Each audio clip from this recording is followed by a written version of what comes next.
Hey guys, this is the Spay Factory here with another review video. I know I haven't been posting many videos. I have been fishing quite a bit, which is a good reason, I think, not to be posting, especially on a spay fishing YouTube channel.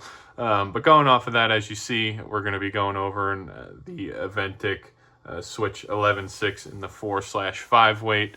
I had the opportunity to connect with them, and they were able to send me this rod, and I got to do some fishing with it, got to do some test casting with it, and I'm gonna go over what I found and what I liked about it.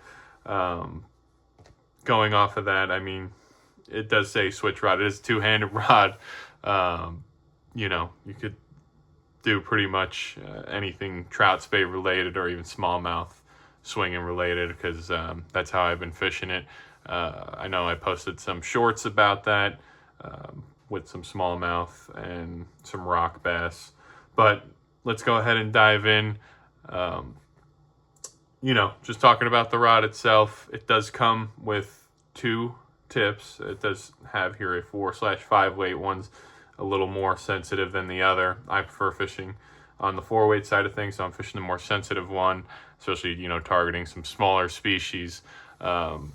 Going off of that, I mean, talking about the grip here with the cork, I mean, for what it is, it's a very great cork. I didn't have any issues with any pieces falling out. That does happen, especially when those cork grips get wet.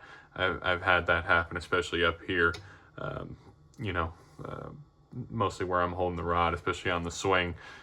But no issues with that. I've had it out for a few trips now.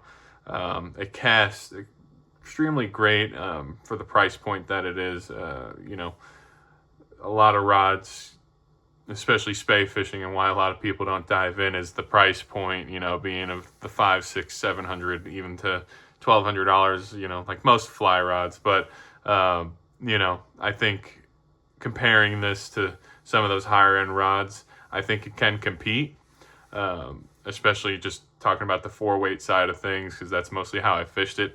I think it does great.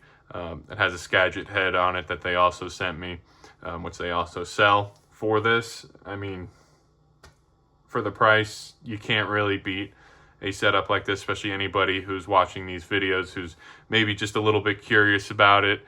I know when I first started, I was just swinging flies on a regular fly rod. So this would be, they have some other options too, a little bit less expensive than this, but this would be a great start point for a lot of folks in getting yourself a decent setup. I mean, we got the dual lock on the reel seat here, which is really great. You can see I have it paired with a small little Pete's reel. I know not many people, well, I haven't seen many people fish them, besides guys maybe trolling for some salmon, but their fly reels are fun to fish, a little bit different than any other fly reel on the market, fully wood. I mean, it's just a really cool reel to fish, especially, talking about getting to the real basics of fishing. The drag is tight both ways, either forward or backwards when you tighten the drag knob here on the side. But yeah, I mean, going off of that, the rod does come with a tube. It's a nice little travel tube. I'll try to show it here on the camera. It can only fit so much. It does have your little name tag area here, especially if you are flying with it, which is good. It's nice to have a tube that you could travel with. It's very heavy. It also even has a shoulder strap on it. When I fly now, I just honestly use a fish pond bag just to check the bag and prevent the headache. Especially with these switch rods, it's not as bad to fly with them. They are a little bit shorter than your regular spay rods. But going off of that, to get 2 tips as well with the rod, it gives you a chance to do a 4 or a 5 weight. I mean, it gives you a lot more options. You get yourself 2 separate shooting heads, depending on what flies you want to swing. Trout wise, I mean, you're going to be able to handle pretty much across the board any kind of trout. Even, your Great Lakes, tributaries fish, or just your local streams. I mean, this will cover both of those bases. Overall design, I mean, having that green color, looks great.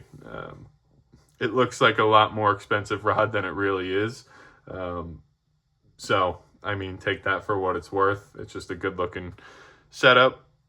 It also has a foldable hook keeper. Let me see if I can show it to you up here, which I think is really a nice feature, especially with some of those tube flies. It's nice to have that to keep it separate, you know, from the rod itself. Obviously, you have the rod sock that goes into the travel case. So you get all your normal bells and whistles with this rod. It's just a really great entry point. I really can't stress enough that I went into it thinking it may not perform as well as my other trout spays, you know, including like some of my OPST or higher level Reddington rods that I like to use. I thought this performed very well. Now the shooting head pairs really well with this that they offer.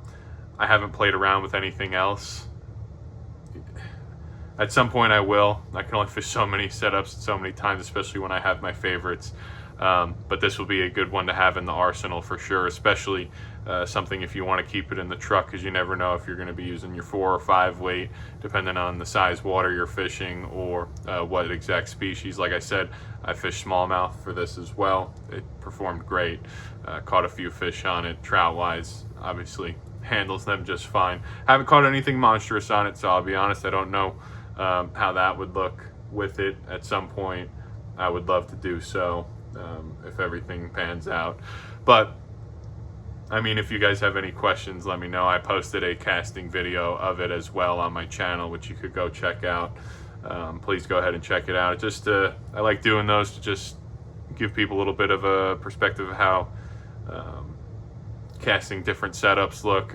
I do love fishing gear and spay gear, and I like to call myself a gear junkie. I like the newest, the greatest, or the coolest. I mean, look at this Pete's reel. Does come with a beanie, or it comes with a winter hat as well in the reel box when you buy one, and I think that's a really neat thing. But yeah, I mean, overall performed great.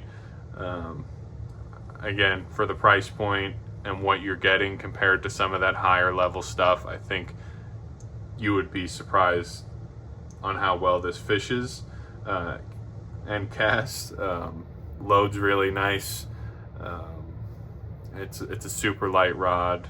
I mean, you could put the heavier tip on it, but still it's overall just a lighter setup. And yeah, I mean, just overall enjoyed fishing it. To get a little more niche, I am somebody who likes the visuals of a sleek grip with the knobs. Now, there's not really a large one up here like some other space setups, which I would have preferred, but I mean, again, it's still there. It's just not as noticeable, but down here you see it, and on the bottom grip you see it. For me, just the visual of that I do enjoy, and I think they did a really good job putting that together. I'll probably check in as I fish it more throughout the months and throughout the years. I am pretty rough on my gear, and I've had some first trips with some expensive stuff that doesn't go the best. Some of it's my fault, some of it's not my fault, but everything's very tight through the grip when it comes to how they epoxied everything. I've struggled with some higher end rods. The epoxy coming loose underneath the top of the grip here. It's happened about 2 or 3 times. So being able to fish this and not have that problem was a breath of fresh air, because usually I have to send back the butt section and get a new one. But overall, guys, I mean, it's a great setup. I wanted to get this out to you guys. I know a lot of people are interested when it comes to spay fishing or swinging flies, and I just think it doesn't have to be as scary getting into it. You don't got to jump into the more expensive stuff. Don't get me wrong, it has its place, and I do love fishing my more expensive rods and reels, but I think this is not just something you find that's just the lowest dollar, and you know, you're just able to spay fish, this is something that you could actually comfortably fish and enjoy fishing in your arsenal, and maybe be one of your preferred rods until you maybe say jump up to like that $600-700 range. But you know, take for it what you will. Try it, you know, for yourself, see if you guys like it. I just wanted to let you know my experience with it, and you know, if anything changes down the road, you know, I'll let you know. But biggest thing is getting a big fish on it, because that's when the that's when the test really matters, right? So thank you guys for watching. I hope you take a look for yourself, or get into spay fishing yourself. It's a great way to fly fish, and I think it's a very productive way to fly fish. Just get yourself something like this, some woolly buggers, and head on out to the river. It could be as simple as that, and it's nice to feel a fish get tight, you know, when your line's going through a run. So hope you guys enjoyed, and be on the lookout for some more shorts and some other clips from my previous fishing trips. Thank you.